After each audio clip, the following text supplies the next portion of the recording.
ரஜினி ரசிகர்களின் மனங்களை கவர்ந்து விட்டார் லோகேஷ் கனகராஜ் அப்படின்னு சொல்லலாம். இந்த டைரக்டர் வேணான்னு சொன்னவங்க நிறைய பேர். இந்த டீசர் வந்த பிறகு பார்த்தீங்கன்னா அவங்க நம்பினது வந்து சரியாயிடுச்சு. தேவையற்ற கெட்ட வார்த்தையோ அல்லது அநாகரிகமான சொல்லோ அல்லது முகம் சுளிக்க வைக்கிற மாதிரியான காட்சியோ கண்டிப்பாக ரஜினி அதை அனுமதிக்கவே மாட்டார். ரஜினி படம் தான் குறிப்பாக தாய்மார்கள் வந்து பார்க்குறாங்க. இப்போ எல்சியூ இல்லாமல் ஆர்சியூ மாதிரி ஆகிடுச்சு. ஆமாம், சினிமாட்டிக். ஆமாம், அது எல்சியூ கனெக்ஷன் அப்படின்னு சொல்கிறதெல்லாம் அபத்தம். அதனால் அந்த வேலையெல்லாம் வந்து இந்த படத்தில் வைக்க முடியாது. ஏன்னா இது ரஜினிகாந்த் படம் முழுக்க முழுக்க. எந்த படமாக இருந்தாலும் அது ரஜினிகாந்த் சினிமாட்டிக் யூனிவர்ஸ் தான். ஆமாம், நிச்சயமாக அதை பண்ணியிருக்காரு.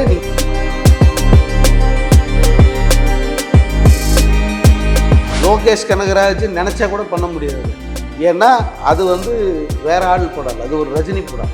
இந்த ரசிகர்களை பொறுத்த வரைக்கும் ரஜினிகாந்தை அழகாக காட்டணும், ரஜினிகாந்தை நல்லா நமக்கு பிடிச்ச மாதிரி காட்டணும். வீடியோவை உங்களுக்கு வழங்குபவர்கள் பேசஸ் பே, secure digital payments with multiple features and great success rate. வணக்கம். இன்றைய சந்திப்பில் நம்முடன் இணைந்திருப்பவர் பத்திரிகையாளர் எஸ் சங்கர் அவர்கள். வணக்கம். வணக்கம் புத்தன். ஏற்கனவே நம்ம பேசின ஒரு விஷயம்தான் தலைவர் 171 அந்த படத்தோட தலைப்பு அறிவிச்ச தொடர்பாக நம்ம பேசியிருக்கோம்.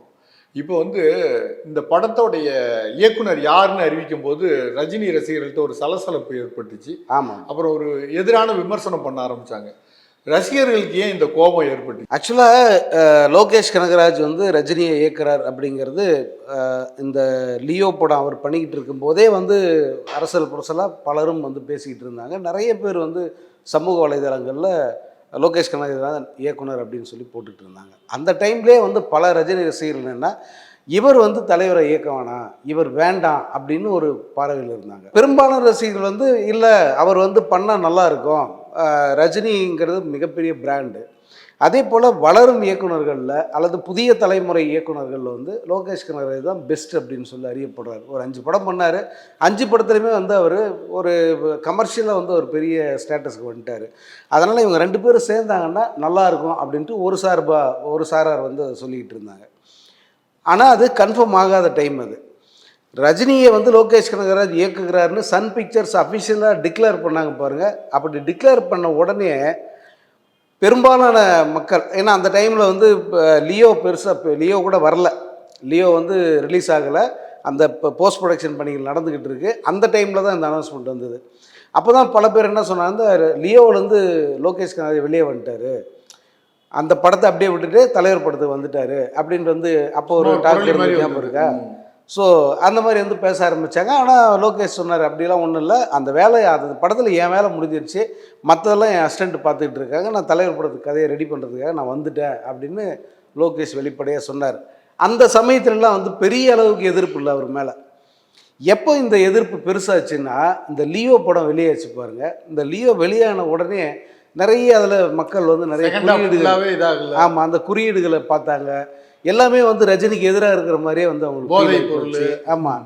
அதனால் இன்னொன்று படமும் வந்து பெரிய நல்ல பேர் இல்லை படத்துக்கு. இவங்க ஐப்பு பெருசாக ஏற்படுத்தினாங்க. வசூலில் வந்து இவங்க ஒரு கணக்கு காமிச்சாங்க. ஆனாலும் அது வந்து மக்களுக்கு பிடிக்காத படமாக போயிடுச்சு. ஈவன் வந்து அப்போ பலரும் சொன்னது அதுதான், விஜய் வந்து தன்னுடைய லைஃப்பில் சினிமா லைஃப்பில் மறக்க விரும்புகிற படம் எதுன்னு கேட்டால் அது லியோ தான் அப்படின்னு எல்லாருமே சொன்னாங்க. அந்த அளவுக்கு வந்து விஜய்க்கு அந்த படத்து மேலே ஒரு வெறுப்பாயிடுச்சு. ஏன்னா பெரும்பாலான மக்கள் வந்து அதுக்கு எதிராக போயிட்டாங்க. அதனால் அவங்க அப்பாவே இப்போ ரீசெண்டாக, ஆமாம், அவங்க அப்பாவே வந்து ரொம்ப ஓப்பனாக சொன்னார் பார்த்தீங்கன்னா. அப்போ தான் திரும்ப ரசிகர்கள் மத்தியில் ஒரே சலசலப்பு. இந்த டைரக்டர் வந்து தலைவரை வச்சு என்ன படம் எடுக்க போகிறாரு, கஞ்சா கடத்தல் இல்லை துப்பாக்கி இப்படின்னு திரும்ப வந்து ஒரே வன்முறை கலாச்சாரமாக இருக்க போகுது அப்படின்னு நிறைய அப்போ சொன்னாங்க. இந்த டைரக்டர் வேணான்னு சொன்னவங்க நிறைய பேர் இருந்தும் கூட சரி தலைவர் அப்படின்னு வரும்போது அவர் வந்து அவ்வளோ சுலபத்தில் வந்து ஒரு கதைக்குள்ளே போயிட மாட்டார். எல்லா வகையிலும் கதை, அந்த ஸ்கிரிப்டு, வசனம் எல்லாமே அவருக்கு கன்வின்சிங்காக இருக்கணும். அவருக்கு ஒரு உடன்பாடு இருக்கணும். அதாவது பிடிக்காத வசனம், பிடிக்காத காட்சின்றது வேற, ஆனால் அந்த கதைக்கு அது தேவை, நம்ம இருக்கணும் அப்படின்னு நினச்சாருன்னா அதை செய்வார் ரஜினி. அதுதான் வந்து ரஞ்சித்தோட அந்த 2 படத்துலையும் அவர் பண்ணது. ஸோ இதில் வந்து அவருக்கு கன்வின்சிங்காக வந்து அமையும் அப்படின்னு சொல்லிட்டு பலரும் நம்பினாங்க. இந்த டீசர் வந்த பிறகு பார்த்தீங்கன்னா அவங்க நம்பினது வந்து சரியாயிடுச்சு, சரி பரவாயில்ல, தலைவரை வந்து சரியான ஒரு முறையில் தான் வந்து இவர் இயக்குவார் அப்படின்ற ஒரு நம்பிக்கை இப்போ வந்ததுனால அவருக்கு எதிரான அந்த அவர்ஷன், எதிரான விமர்சனங்கள் வந்து குறைஞ்சிருக்கு.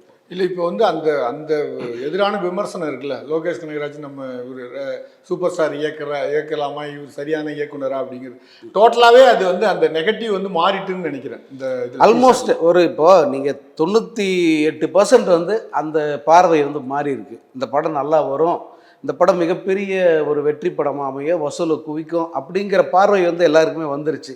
இந்த குறிப்பாக அந்த டீசரு, அதில் அவர் ரஜினியை யூஸ் பண்ண விதம், ரஜினியை அந்த லுக்கு அவர் காமிச்சிருக்கிறது தான், இது எல்லாமே வந்து எல்லாருக்கும் கன்வின்சிங்காக இருக்குது, பிடிச்சிருக்கு. அது ஆக்சுவலாக இப்போ வந்து ரொம்ப குறிப்பாக நான் கேட்கணும்னா, ரஜினி ரசிகர்களுக்கு பிடிக்கிறது மாதிரியே அந்த 80களில் ரஜினியோடைய அந்த நுவான்சஸ்ன்னு சொல்கிற அந்த விஷயங்கள் இருக்குல்ல, பாடல் வரிகள் ஆல்ரெடி அந்த தோற்றம் எல்லாத்தையுமே அதில் ரொம்ப கூடுதல் கவனம் செலுத்தியிருக்காருன்னு நினைக்கிறீங்க? ஆமாம், நிச்சயமாக அதை பண்ணியிருக்காரு. நீங்கள் இப்போ இந்த டீசர் வந்த பிறகு பலரும் வந்து அவர் ரஜினியோட அந்த 80s வந்த படம் தீன்ற படம் அதை தேடி தேடி பார்க்குறாங்க. அதே போல் நினைத்தாலே இனிக்கும் பாட்டை வந்து திரும்ப திரும்ப கேட்குறாங்க. நீங்கள் நினைத்தாலே இனிக்கும் அந்த மீண்டும் யூடியூப்ல போட்டால், யூடியூப் போய் பார்த்தீங்கன்னா லேட்டஸ்ட்டாக வந்து பல ஆயிரம் பேர் பார்த்து அந்த கமெண்ட்டை பதிவு பண்ணியிருக்கிறத நீங்கள் பார்க்க மில்லியன் கணக்கில் போகுது. ஆமாம். ஸோ இந்த அந்த வகையில் லோகேஷ் கனகராஜுக்கே அது ஒரு சக்ஸஸ் தான். அவர் வந்து எல்லாரும் கேட்டது தான், அது ஒன்றும் புதுசு கிடையாது. பல முறை கேட்ட, பல ஆண்டுகளாக கேட்ட ஒரு பாட்டு, அதை கொண்டாந்து இந்த சீனில் வந்து வைக்கிறாரு. அதை ஜனங்க ஏற்றுக்கிறாங்க. அவங்களுக்கு அது ஒரு க்யூரியாசிட்டி வருது. அதில் இந்த பாட்டு எதுக்கு வந்து இதில் யூஸ் பண்ணுறாங்க, தலைவரை எதுக்காக இந்த வசனத்தை பேச வைக்கிறாங்க அப்படின்னு அவங்க எதிர்பார்க்குறாங்க இப்போ. ஸோ அந்த வகையில் வந்து லோகேஷுக்கு இந்த டீசர் வந்து ஒரு பெரிய வெற்றி தான். அது இப்போ வந்து ஏற்கனவே அந்த ரஜினி ரசிகர்கள் விமர்சனம் பண்ணதில் ஒரு வரி வந்து எல்சியூங்கிறது. ஆமாம், இப்போ எல்சியூ இல்லாமல் ஆர்சியூ மாதிரி ஆயிட்டு, ரஜினிகாந்த் சினிமாட்டிக். எப்படின்னா அந்த கேரக்டர் இல்லை, அவருடைய அந்த பழைய படங்கள்லேருந்து இருக்கிற அந்த விஷயங்கள் இருக்கு. இல்லை இதில் இப்போ என்னென்னா எல்சியூன்றது அவர் என்ன கான்செப்டில் வைக்கிறாரோ, பட் அதெல்லாம் எல்சியூன்னு ஏற்றுக்க முடியாது. ஒரு சினிமாட்டிக் யூனிவர்ஸில் முந்தின படத்தோட தொடர்ச்சி அப்படின்றதோ அந்த கேரக்டர்கள் தொடர்ந்து வந்து வெவ்வேறு ஏற்றுக்கிற மாதிரியான காட்சிகளில் வந்தால் தான் அதை வந்து அந்த சினிமாட்டிக் யூனிவர்ஸில் ஒரு அங்கம்னு சொல்லுவாங்க. பட் லோகேஷ் கனகராஜ் என்னென்னா முந்தின படத்தில் நடித்த ஜார்ஜ் மரியானா வந்து இன்னும் அடுத்த படத்தில் ஒரு காட்சியில் பயன்படுத்தினாலும் வந்து அது எல்சியூ கனெக்ஷன் அப்படின்னு சொல்கிறதெல்லாம் அபத்தம். அதனால் அந்த வேலையெல்லாம் வந்து இந்த படத்தில் வைக்க முடியாது. ஏன்னா இது ரஜினிகாந்த் படம், முழுக்க எந்த படமாக இருந்தாலும் அது ரஜினிகாந்த் சினிமாட்டிக் யூனிவர்ஸ் தான். அவர் வந்து வேற ஒரு இதுக்குள்ளெல்லாம் போகிற ஆள் கிடையாது.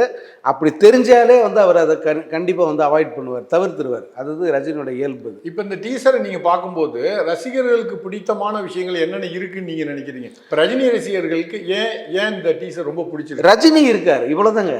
நீங்கள் யார் உலகத்திலே மிகப்பெரிய இயக்குனர் இவர் தான். ஒரு ஸ்டீஃபன் ஸ்பீல்பர்க்கோ அல்லது நம்ம டைட்டானிக் எடுத்தார், அவரோ வந்து படம் எடுத்தால் கூட ரஜினியை வச்சு, கேமரூன் எடுத்தால் கூட அது ஒரு ரஜினி படம் தான் பார்ப்பாங்க. அதில் ரஜினி இருக்காரா? நீங்கள் ஒன்றும் இல்லை, ஒரு சின்ன உதாரணம், சங்கர் வந்து எந்திரன் படம் எடுத்தார் ரஜினி வச்சு. அதில் ஒரு பாட்டு, அந்த பாட்டில் வந்து பார்த்திங்கன்னா ஐஸ்வர்யா ராய் வந்து அவ்வளோ பேரழகியாக இருக்கும், கூட ஆடுறவங்க எல்லாம் அவ்வளோ லேவிஷாக இருக்கும் அந்த படம், அந்த காட்சிகள் எல்லாம். ஆனால் பார்த்தவன் யாரும் ஐஸ்வர்யா ராயை பார்க்கல, ரஜினிகாந்தை தான் பார்த்தான். ரஜினிகாந்த் வந்து ரோபோ ட்ரெஸ் போட்டு அதில் டான்ஸ் ஆடுவார். அந்த வயசில் அந்த டான்ஸ் எல்லாம் வந்து சாத்தியமே கிடையாது. ஆனால் வச்ச கண் வாங்காமல் அவன் பார்த்தது ஐஸ்வர்யா ராய் இல்லை, ரஜினிகாந்தை தான் பார்த்தான். இந்த ரசிகர்களை பொறுத்த வரைக்கும் ரஜினிகாந்தை அழகாக காட்டினான், ரஜினிகாந்தை நல்லா நமக்கு பிடிச்ச மாதிரி காட்டினான். அதை காமிச்சாலே போதும், அந்த படம் வந்து அவனுக்கு ரொம்ப பிடிச்சி போயிடும்.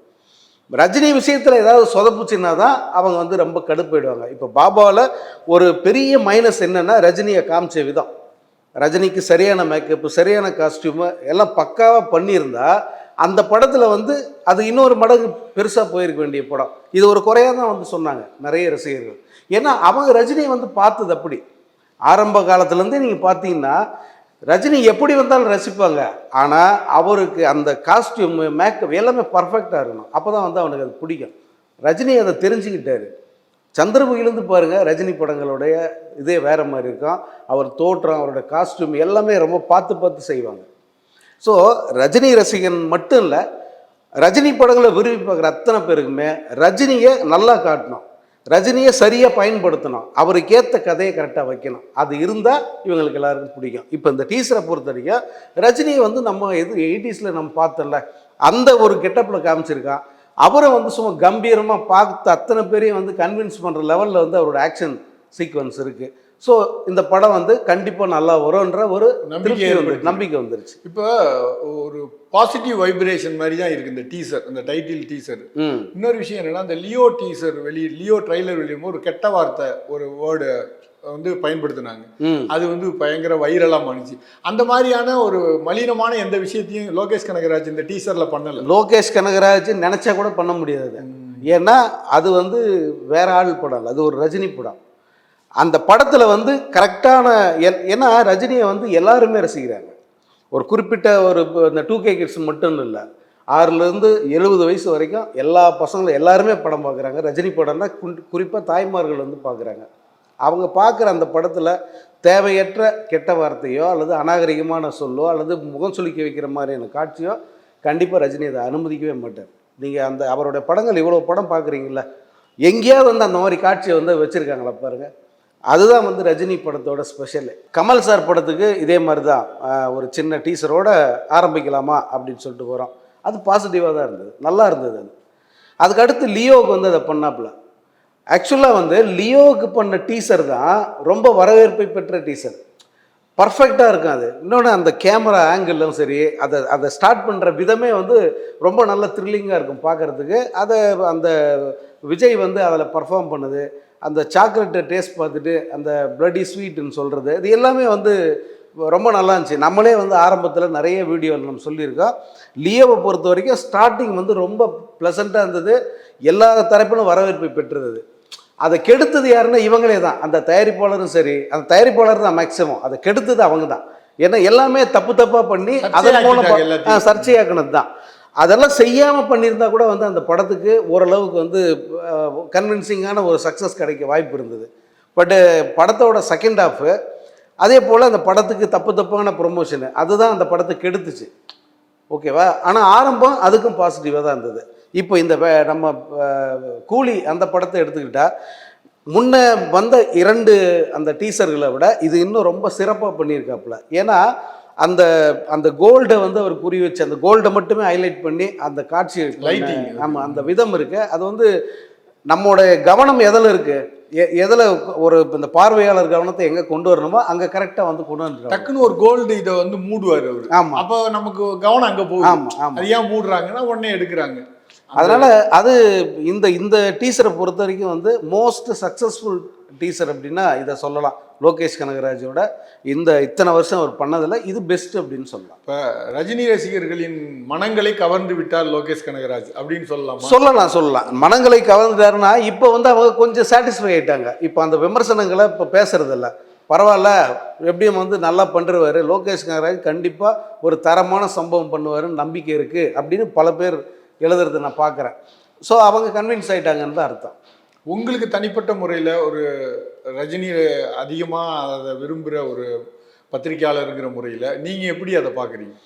இல்லை, நான் வந்து என்னென்னா லோகேஷ் கனகராஜ் வந்து அடிப்படையில் வந்து ஒரு நல்ல படைப்பாளி தான், கிரியேட்டர் தான். அதில் வந்து மாநகரம்லாம் பார்க்கும்போது உண்மையிலே வந்து ரொம்ப வித்தியாசமாக இருந்தது அந்த படம், அந்த அனுபவமே. அதே மாதிரி கைதியும் சரி. அவர் வந்து இந்த மாஸ்டர் படத்தில் தான் வந்து நமக்கு ஒரு பெரிய சாட்டிஸ்ஃபேக்ஷன் இல்லை ஆக்சுவலாக மாஸ்டர் படத்தில்.